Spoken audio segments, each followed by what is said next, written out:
Today, folks, I'm going to show you guys my recipe on cooking pinto beans.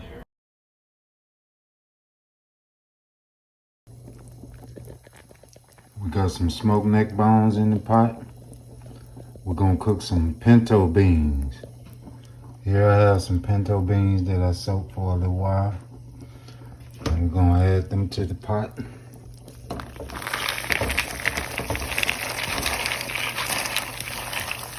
I'm cooking a pack and a half of beans. And I'm going to start my beans off with some garlic powder.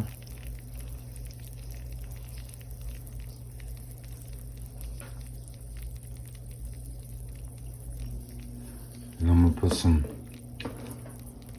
Tony saccharin over in it.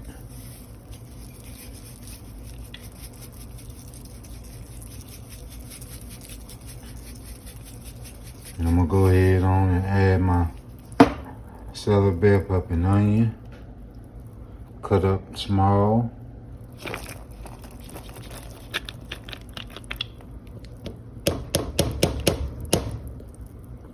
These are the seasonings that I use in my pinto beans.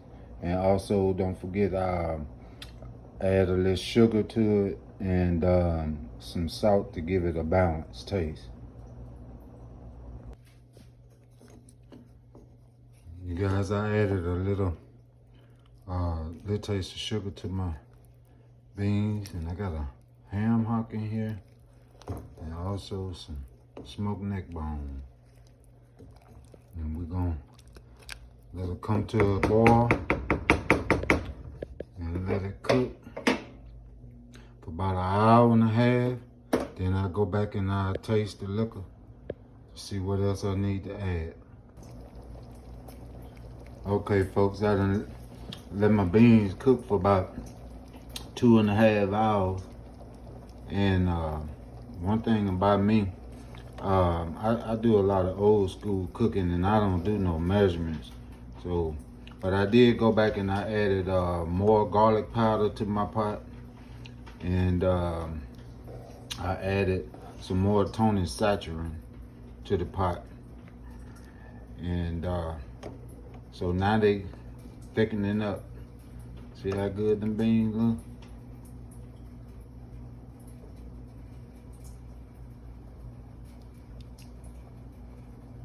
See that?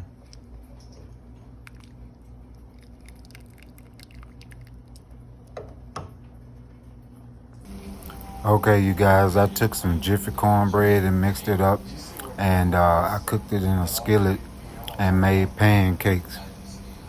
Cornbread pancakes. And here's the finished results. You got your baked chicken with your pinto beans and rice and your cornbread pancakes. Look how delicious that food looks. We put some smoked neck bone on the plate. Don't it look delicious? I mean, it tastes so amazing. You're gonna have to try it out. Fix this here recipe and let me know how it turned out for you. That's only if you like pinto beans, but I love them myself. Watch for more amazing content.